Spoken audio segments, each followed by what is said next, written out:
보내셨습니까? 조금씩 날씨가 견딜만한 기온이 되어가고 있습니다. 참 감사한 일이죠. 성경의 기적을 또 이적을 인정하는 분도 많이 계시지만 애써 부인하려고 하는 사람들도 있습니다. 어떤 사람이 그런 얘기를 했다 해요. 사실 성경의 기적이란 진짜가 아니죠. 예를 들면 모세가 건넜던 홍해, 사실은 그때 특별한 이유로 깊이가 한 15cm 정도밖에 되지 않았거든요. 그러니까 건너갈 수 있지요. 그랬더니 함께 이야기를 나누던 믿음 좋은 사람이 말했습니다. 할렐루야! 하나님의 놀라운 기적 찬양합니다. 아니 뭐라고요? 겨우 15cm밖에 안 됐다고요, 물이. 그러니까요. 그 15cm밖에 안 된 그 바다에 무수히 많은 애굽의 군사가 빠져 죽었잖아요. 이건 엄청난 기적이잖아요. 이해가 되십니까? 애써서 기적을 덮어보려고 부인해보려고 애를 쓰는데 이런저런 이유로 영이 어두운 사람들, 성경을 부인해보려고 하지만 이런저런 핑계나 논리는 또 다른 허점을 가져오기만 하는 것입니다. 사람들이 아무리 어떤 말을 해도 분명한 역사적 사실을 성경은 기록하고 있고 우리는 그 사실을 믿음으로 받아들이는 줄 믿습니다. 믿습니까? 성경에 기록된 모든 말씀, 모든 사건, 모든 역사, 하나님의 말씀이요 1.1핵도 변치 않고 오염되지 아니한 하나님의 말씀인 줄로 믿습니다. 그렇다면 이 기적, 이적이란 무엇을 말하는 것입니까? 미러클이라고 하는 이적, 무슨 뜻입니까? 성경적인 의미에 있어서 이적이란 세상의 질서 속에서 활동하시는 하나님의 적극적인 임재를 증거하는 특별하고 기이한 사건이다. 이렇게 말합니다. 말이 좀 길고 어려워서 제가 눈에 보이도록 적었습니다. 이적이 뭐라고요? 세상의 질서 속에서 활동하시는 하나님의 적극적인 임재, 그것을 증거하는 아주 특별한 기이한 사건, 이것을 이적이라고 한다라는 얘기입니다. 하지만 이것을 자연 질서를 혼란하게 한다라는 의미는 아닙니다. 확실히 성경은 자연 질서의 규칙 또 신비성 인정합니다. 보세요. 그 무더운 시간들 서서히 지나가고 있지 않습니까? 가을이 오고 좀 있으면 겨울이 옵니다. 밤이 지나가면 낮이 옵니다. 이것이 바로 하나님이 만든 자연 질서입니다. 우리는 그것을 인정하고 하나님이 또한 그것을 다스리십니다. 하나님은 질서의 하나님이시고 신실하신 본질에서 지나지 아니하시는 하나님이라는 사실을 우리는 또한 믿습니다. 하나님은 혼란을 기뻐하지 않으시는 분입니다. 하지만 하나님은 그 법칙의 체계 안에 묶여 있거나 혹은 무관하게 계신 분 또 하나님입니다. 시간과 장소를 막론하고 언제 어느 곳에든 임재하시는 분이십니다. 또 하나님은 자신의 목표를 성취하기 위하여 자연의 여러 가지 요소들, 법칙들, 그것들을 사용하기도 하시고 때로는 멈추기도 하시는 그 모든 피조 세계에 대하여 자유로우신 분, 그분이 바로 우리 하나님이십니다. 그런데 하나님을 바라보는 우리 인간들에게는 하나님에 대한 모든 것이 사실 이적이고 신비로움 그 자체일 수밖에 없습니다. 특별히 하나님께서 사람의 모습을 입고 이 땅에 오셨다. 그 자체가 엄청난 이적입니다.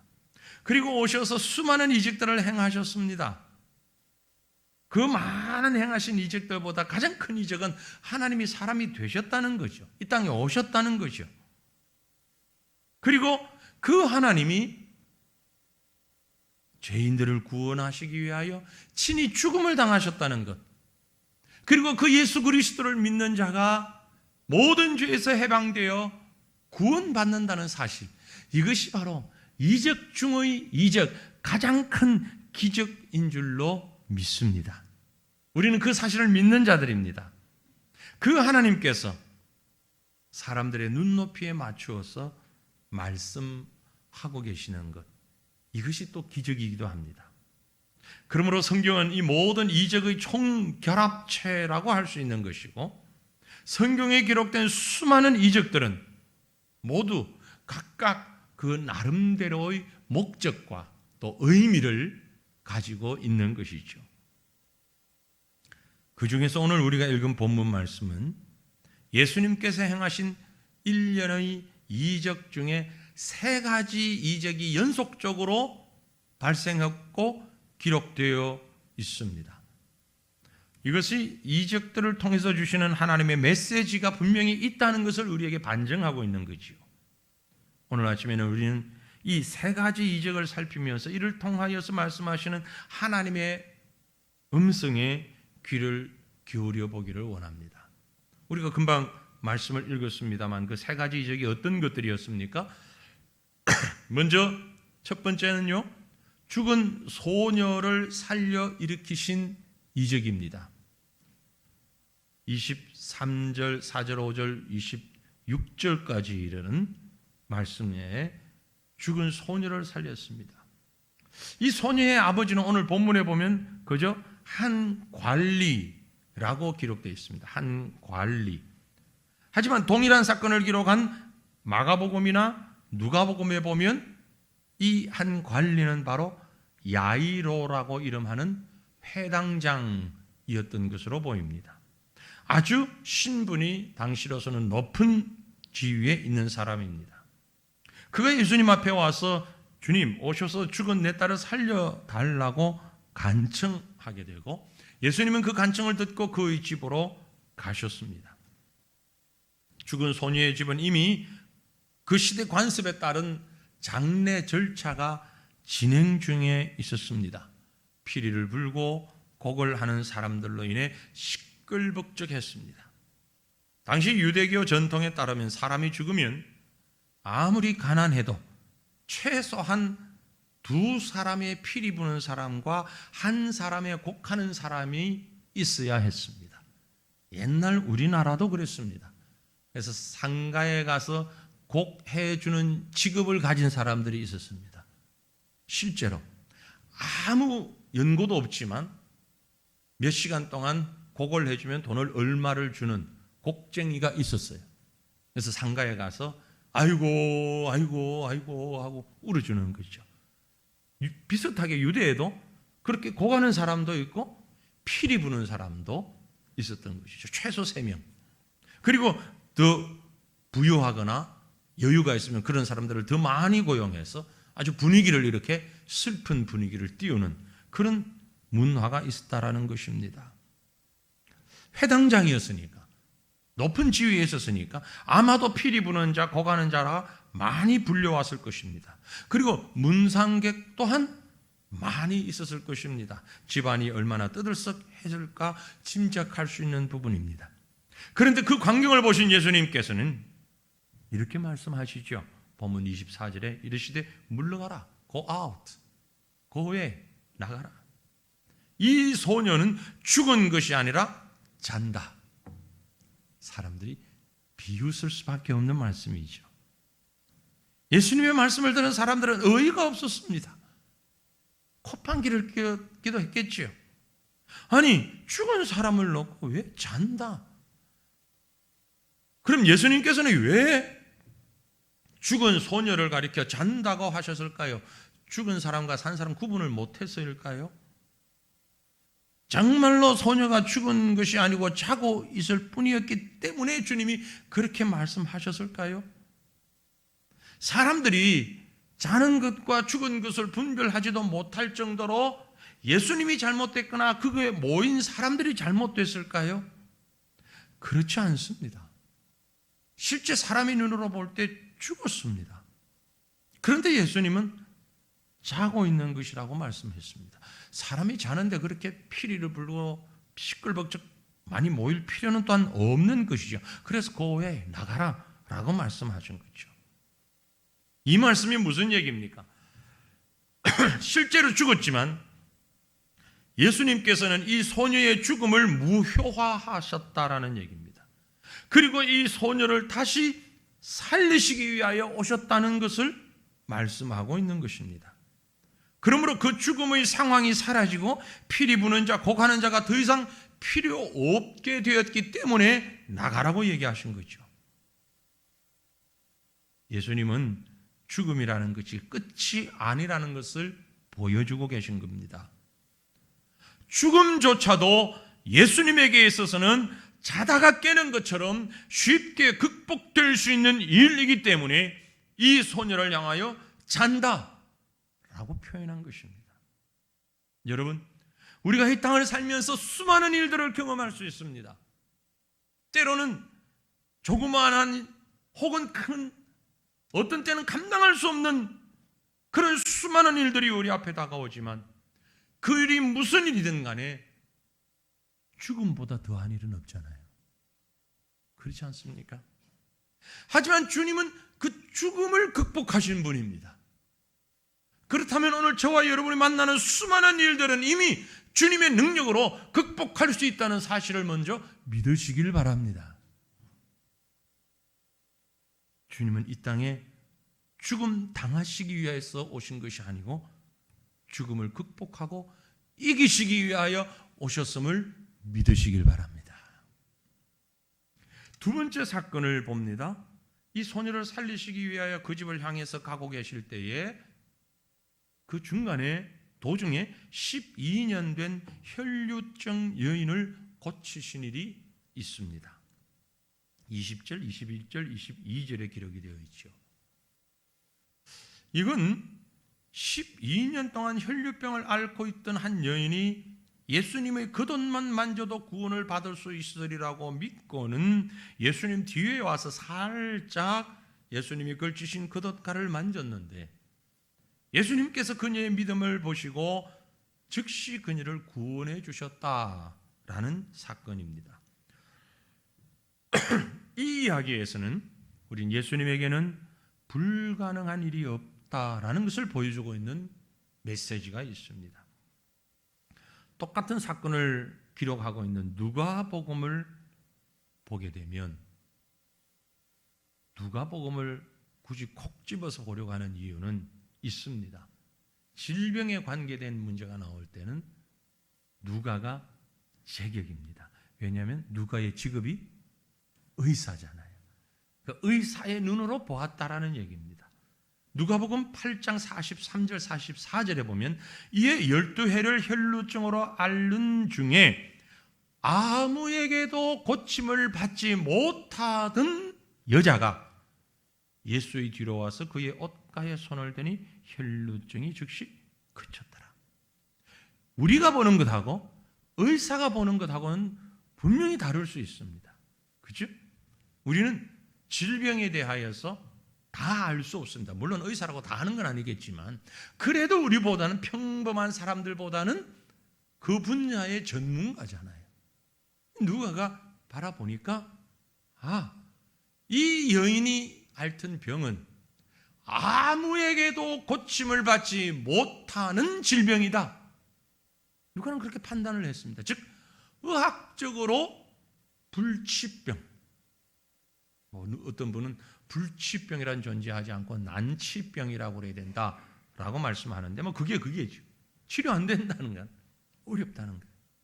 아무에게도 고침받지 못하던 질병을 앓던 여인, 불치병 환자로 판정 나 있었던 사람, 그 사람이 예수님 앞에 와서 치료되었습니다. 세상에서 불가능한 것이 예수님에게는 얼마든지 가능하다는 것을 이 사건은 우리에게 말씀하고 있는 거죠. 예수님이 이 여인에게 이렇게 말씀합니다. 마태복음 우리 본문 22절을 보면 예수께서 돌이켜 그를 보시며 이르시되 딸아 안심하라 내 믿음이 너를 구원하였다. 안심하라 내 믿음이 너를 구원하였다 하시니 여자가 그 즉시로 구원을 받으니라. 우리는 예수님의 이 말씀에 주목할 필요가 있습니다. 왜냐하면 레위기에 보면 누구든지 그의 몸에 유출병이 있으면 그 유출병으로 말미암아 부정한 자라고 했거든요. 이 혈루증이 바로 그 유출병입니다. 피를 계속 흘리는 병이죠.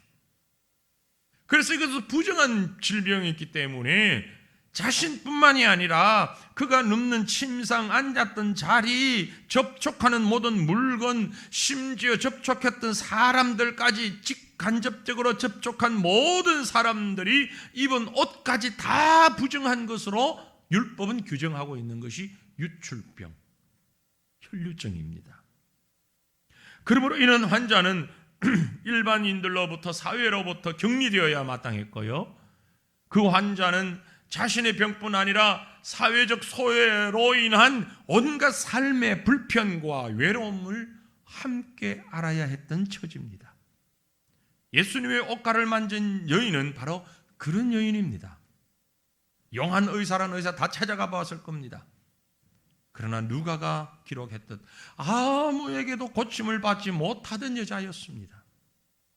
그래서 그 여인은 절망 가운데 살고 있었고 육신의 고통뿐만이 아니라 겹쳐서 더 큰 마음의 고통을 안고 살아야 하는 처지였습니다.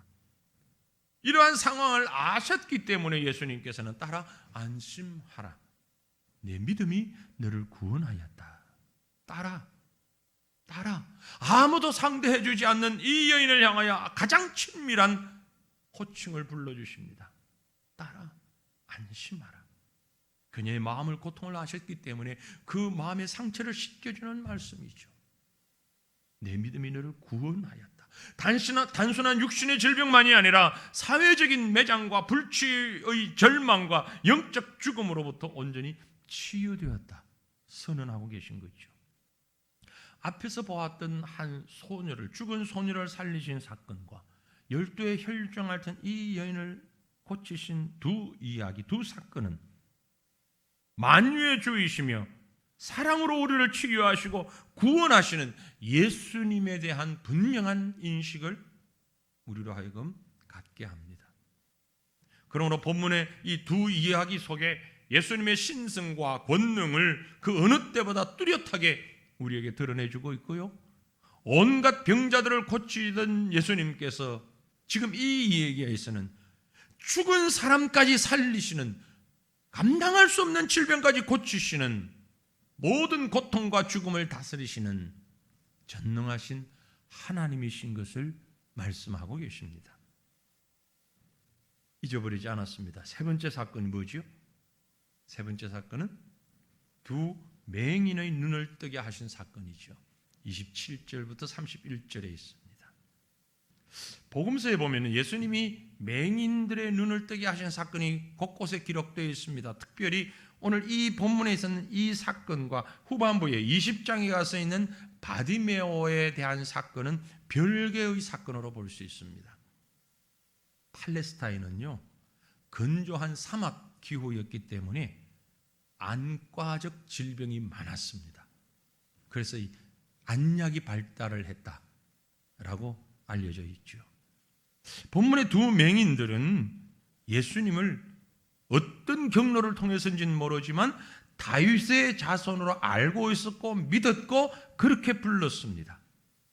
아마도 대다수 유대인들이 가지고 있던 메시아 대망 사상이 이 맹인들에게도 그대로 가르쳐졌던 것 아닌가라고 보여집니다. 다윗의 자손 예수여 라고 부르잖아요. 다윗의 자손이여 우리를 불쌍히 여기소서. 우리의 모든 형편을 그 앞에 내어놓는 믿음의 표현이죠. 자신의 어둠의 처지를 예수님 앞에 가지고 와서 긍휼을 바라보고 있습니다. 앞을 보지 못하는 자들에게 유일한 소망은 예수님의 능력을 믿고 그 앞에 있는 모든 것을 의존하는 것이죠. 주님은 그들의 믿음을 확인해 보시기를 원하셨습니다. 그래서 본문 28절에 보면 묻습니다. 내가 능히 이 일을 할 줄을 믿느냐? 내가 능히 이 일을 할 줄을 믿느냐? 확인하셨습니다. 그리고 29절에 보면 이에 예수께서 그들의 눈을 만지시며 이르시되 너희 믿음대로 되라 하며 고쳐주셨죠. 자, 이제 우리는 이 본문의 세 가지 이적을 간략히 살펴보았습니다.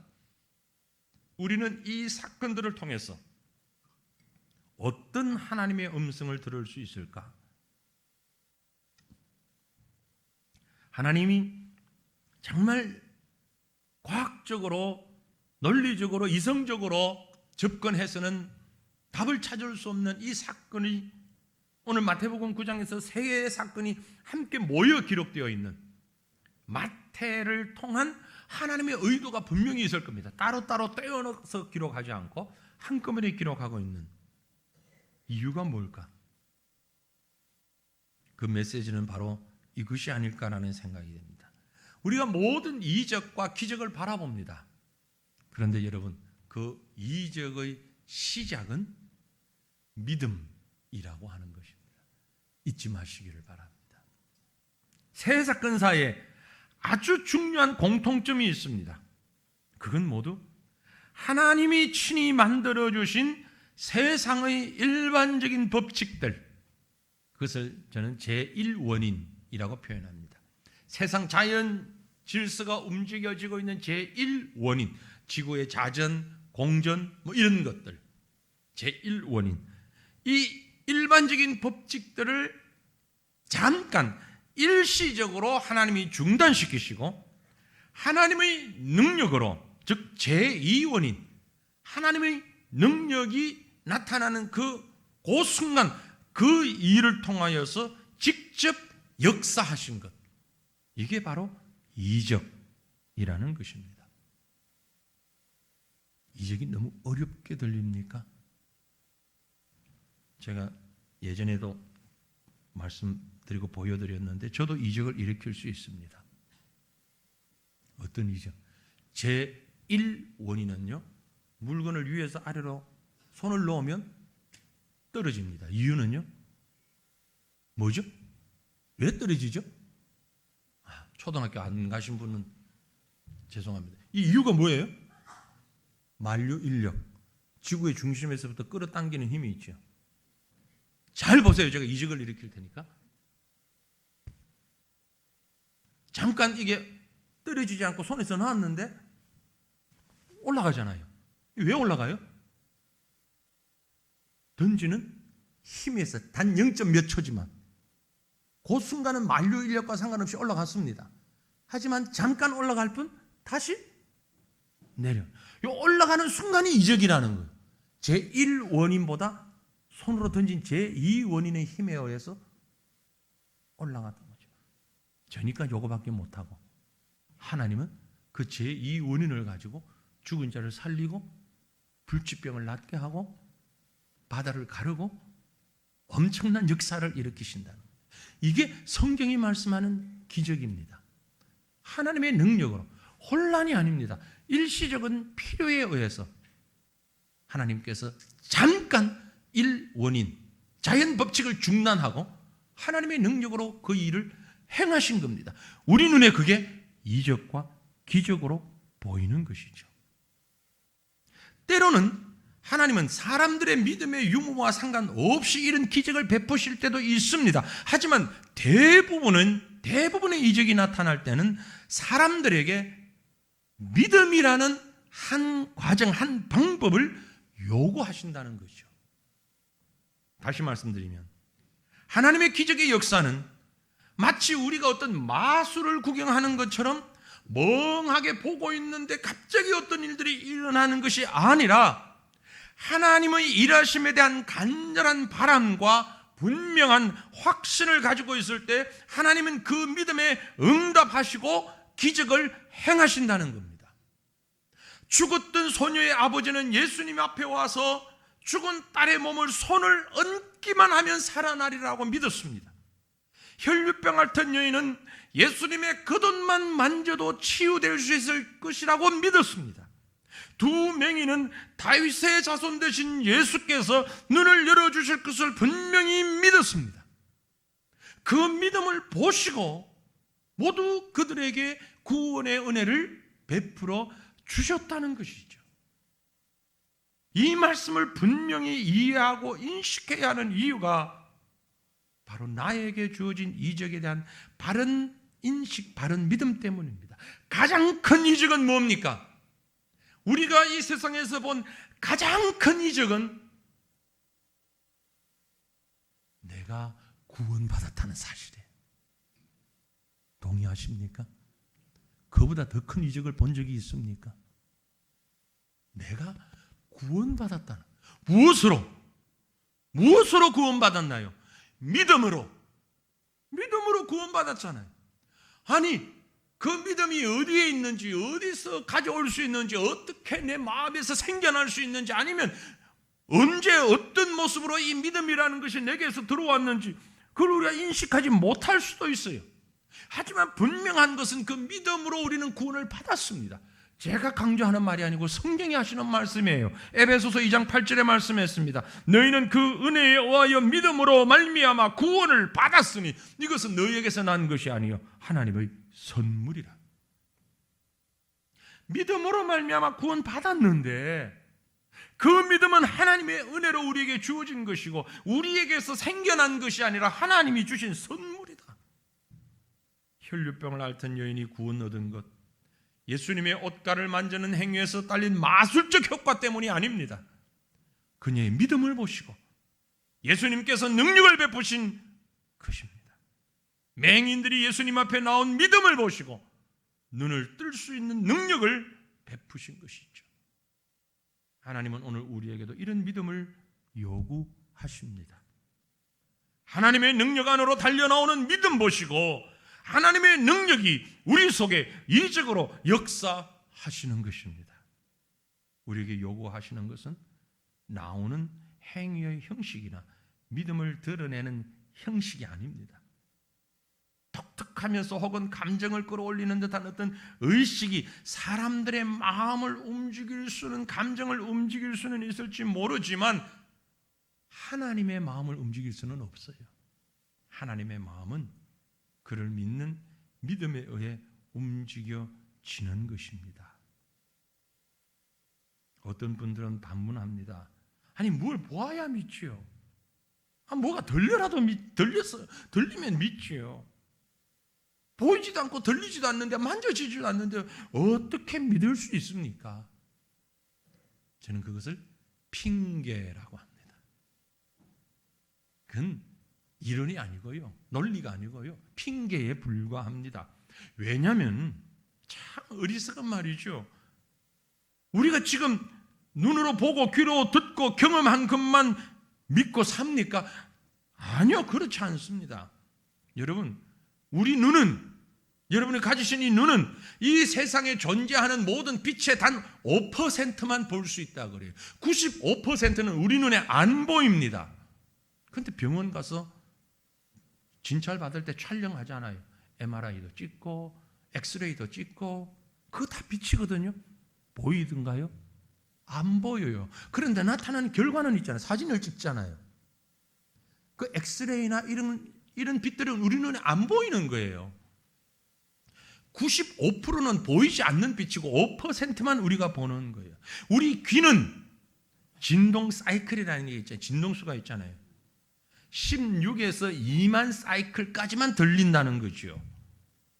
그러나 집에 있는 강아지는요 4만 사이클을 들어요. 적어도 다른 건 다 놔두고 적어도 청각만 가지고 보면 우리 모두는 개보다 못한 존재예요. 개는 4만 사이클을 듣는데 우리는 2만 사이클밖에 못 듣는다. 아주 큰 소리는 안 들려요. 지구가 돌고 있는 소리 들어보신 분 계세요? 지구가 계속 돌잖아요. 지금 자전. 그죠? 그 엄청난 속도로 도는데 그 속도가 엄청나잖아요. 들리세요? 안 들리잖아요. 너무 커서 안 들리는 거예요. 너무 작은 소리도 안 들리고. 우리의 눈, 우리의 귀는 이렇게 제한된 가시권, 가청권, 그죠? 가시권, 가청권, 그 안에 있는 것만 듣고 보는 거예요. 그러면서 하는 말이 내가 보아야 믿지, 들어야 믿지. 들을 줄도 모르면서, 볼 줄도 모르면서, 그런 능력도 없으면서. 우리의 감각은요, 우리의 믿음은요, 오감을 통해서 얻는 게 아닙니다. 성령의 은혜로 얻는 것입니다. 고린도후서 5장 7절에 기록하기를 이는 우리가 믿음으로 행하고 보는 것으로 행하지 아니한다라고 말씀했어요. 하나님을 기쁘시게 하는 수천 가지 일들이 있죠. 그러나 그 모든 일들이 믿음 없이는 할 수 없는 일입니다. 믿음이 없이는 하나님을 기쁘시게 하지 못합니다. 하지만 믿음이 있으면요, 모든 것이 하나님의 은혜입니다. 이스라엘 군대 앞에 선 골리앗은 너무 커서 상대할 수 없는 존재였지만 다윗 앞에 선 골리앗은 너무 커서 눈 감고 돌멩이를 던져도 빗나갈 수 없는 존재가 골리앗이었어요. 여러분은 어떤 시각을 가지고 있습니까? 믿음은 모든 것을 가능하게 합니다. 모든 것을 쉽게 만듭니다.